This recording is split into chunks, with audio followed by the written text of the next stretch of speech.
my good friend and my hero, Bob Turley, and he's a former retired BLM person, and I know you're going to learn a lot. Enjoy your visit with Bob tonight. I want to welcome you to San Juan County, and I hope you enjoy our trail systems while you're here. I came to San Juan County back in 1969 with the Bureau of Land Management as the Chief of Operations. Since that time, I put in 25 years career with BLM right here in San Juan County. I had various jobs with BLM. The job that I had when I retired was Chief of Realty and Minerals. I was also assistant to the area manager. I retired back in 1994. I had enough time to retire, but I had some growing concerns when I was with the BLM, and that was I got the feeling that we were starting to over-regulate a lot of the users. Certain users were being over-regulated. And since I was over the minerals program at the time, I became especially concerned about what was happening to the mining people. The background is mining, coal mining. I told you I was starting to get uneasy with the regulations that were starting to come out. And I'll have to admit, when I first started out, there were no regulations controlling hard rock mining in the BLM. And there was some abuse of the lands. And since then, the regulations came at us fast and furious, and eventually turned into monsters for some people. It can become monsters. And I got to the point where I couldn't believe in those regulations. I couldn't believe it. I thought they were being over-regulated. Couldn't believe it, and it became almost impossible for me to go out and to impose upon a miner something that I really didn't believe in. That became an almost impossible task. Anyway, I got out of the BLM, and a friend of mine came to me and he said, "Come on, ride ATVs with us." My response to that was, "I'm not riding one of them damn things." And he kept after me, and I finally went for a ride with him. I came home and I said to my wife, "Hey, I really enjoyed that." My daughter, you heard her last night saying, well, at that point, she goes down and she forces me to buy one. Now I have 3. My wife used to say to me, "How come you have 3 ATVs? You can only ride one at a time." Yeah. But that same friend of mine that had started me on ATVs also wanted me to join with him to start trying to develop ATV trail systems. I reluctantly agreed to that. And we went out in the hook and ladder area. I don't know if you've ridden the hook and ladder, any of you? Yeah. But we started there because we knew there was a lot of existing roads and trails in there. So we spent 2 weeks in there riding to try to piece together how all those old seismograph mining and roads how they fit together. We kind of got it in our mind how it fit together. And so we went to the county, who was a strong supporter of what we were doing. Got a GPS unit, we GPSed it. We come home, the county mapped it for us. Once we saw the maps, it was a pretty easy matter to put that trail system together. We went to Bill Thompson, State Parks. You remember, you know Bill. Bill gave us the material to sign that, providing we signed it according to state standards. That was his requirement, which we did. That trail had become a very popular trail in the county, and we moved on from there. In that process of working on that trail, we totally ignored the BLM. The reason we ignored the BLM is because San Juan County laid claim to every road and trail in this county. The BLM only claimed to a very few. So we thought it was proper that we work with the county. And we did, and we were very successful. They helped us a lot. The reason the county laid claim to all these roads is a provision called Revised Statute 2477. It comes out of the 1866 Mining Act, which provided for road construction. I think the real purpose of that is to enhance development of the West. But anyway, that revision was repealed in 1976 under the Federal Land Policy and Management Act. They repealed it. Since that time, the county has laid claim to all the roads that were constructed from 1976 back that had certain requirements. They met certain requirements, and the county used those. Today, the county has joined with the state of Utah and a bunch of other counties in Utah in a lawsuit against the federal government to get those all those RS-247 rights-of-ways. I don't know how long that's going to take. I guess for a long time. Early on in the 1990s, the San Juan County came to me after I retired, asked me if I wouldn't check into how BLM was leasing their oil and gas parcels, what stipulations they were putting on there, and where they were coming from, because they felt that there were some illegal stipulations being added to those leases. So I agreed to do that and went into the BLM office.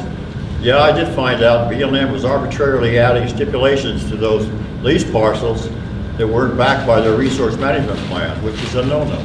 I also found out that they were adding those arbitrary stipulations to other permits. About that time, San Juan County contracted me as a consultant for issues involving lands and roads.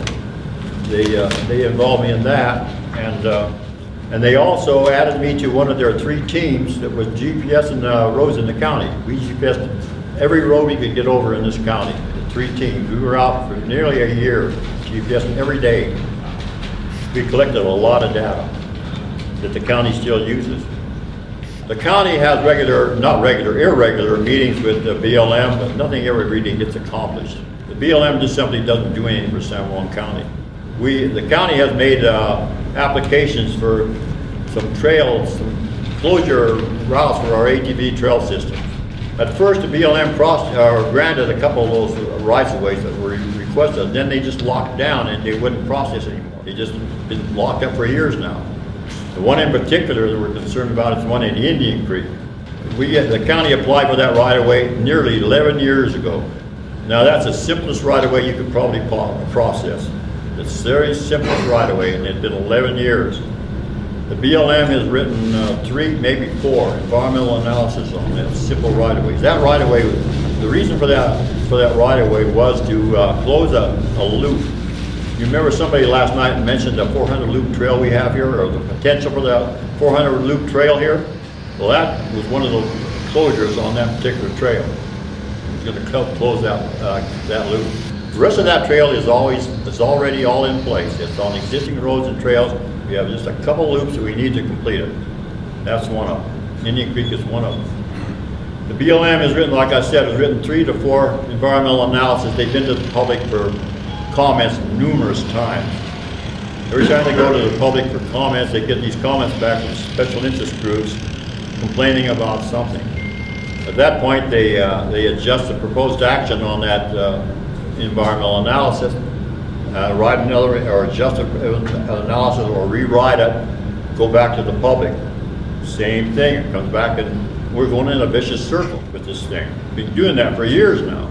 Well, last October, BLM Manager wrote a decision on that Indian Creek right-of-way. His decision was to deny the county the right-of-way. But he also said in that decision that the BLM would pick that particular trail up on their travel plan, and we would be allowed to use it. Then he puts it back out to the public for review again. Well, it was appealed again. And it went before a judge. The judge ruled that since that is now in a monument, that he had to stay it. He had to stay that decision. Now, that decision was made last October.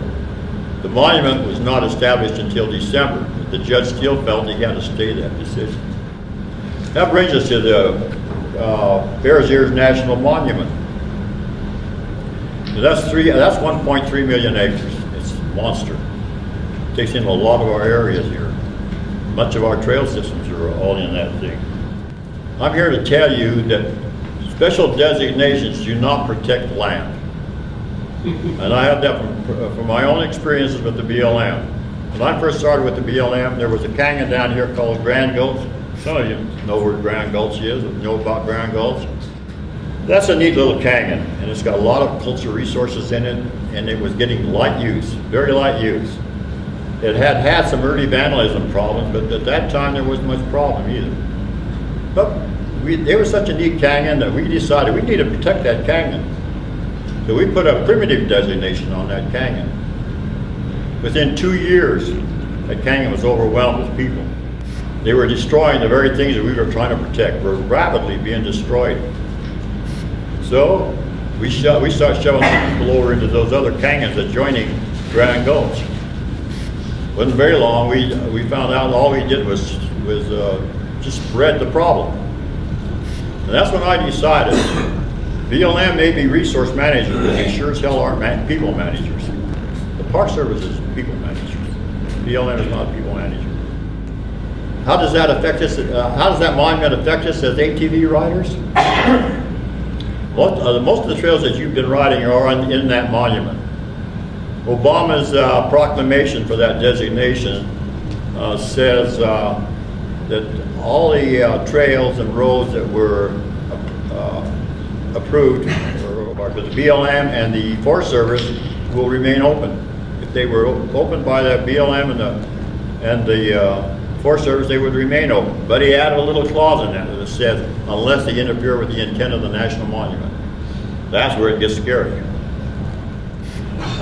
Recently, President Trump has issued an executive order to the Secretary telling him to review the Bears Ears National Monument along with the Grand Staircase National Monument, along with a bunch of other monuments that were established within the last 21 years that exceeded a certain acreage figure, and to see if they complied with the intent of the Antiquities Act. The Antiquities Act is the authority that the president has to issue national monuments. Well, I've read the Antiquities Act, and it says, basically says, that the size of those monuments would be big enough to cover the feature of concern. So what is the feature of concern to Bears Ears? I don't know, because they extend for 1.3 million acres. What I suspect is going to happen now, we're going to have a monument. Now, this is my personal feeling. We're going to have a monument that's going to be greatly reduced in size. But I believe that in listening to and talking to Commissioner Benally, she knows what's going on. She's very, very sharp. She knows what's going on. And she knows the Indians are going to take a beating on this thing. They come through. Here, you may know him. And he says, you know what these guys are doing? He says, these environmentalists are paying $200 per head to put them in a circle and have a powwow and let them take pictures of it. He says, you know what an Indian will do for $200? They'll do about anything. And he says, that's what's happened here. And so all these Indians are signing up for $200 a head to do what they're doing for SUA, and then they make it advertising out. That's not for real. That's exactly what I was getting at when I said what I said. Somebody's making a lot of money on this deal. And they're paying a lot of money. Somebody's making some bucks on this thing. I can guarantee you that. Some way they're making some big bucks on this thing. You know, certain interest groups are paying a lot of money to fight this. When they had the Secretary Jewell come down here, they didn't meet here in Monticello or Blanding. They went down a bluff and met in the heat of the summer. Well, there was very little air conditioning or anything down there, and everybody was out in that hot sun. And they bust in bus loads of people, paid their way in here, fed them, did whatever they had to get those people to come in here and say, we support the Bears Ears. They get off the bus and they say, where's the Bears Ears? They haven't even seen the Bears. They don't even know what it was. But they were paid to come here while Jewell was here to support that Bears Ears. A lot of stuff going on here, you know, that the trouble with a lot of this is it's not up front. There's a lot of mistruths coming that's being spread. And it's really hurting. The county's been trying to counter that, but they don't quite know how. You know, I attend most of the county commission meetings, and they've been trying to counter this stuff, but they have a hard time with it. It's been pretty tough. The truth doesn't matter. It doesn't matter. It doesn't matter. Well, I know one thing, and I'm going to say this one thing, and that is money is the basis for this whole thing. Big money is involved in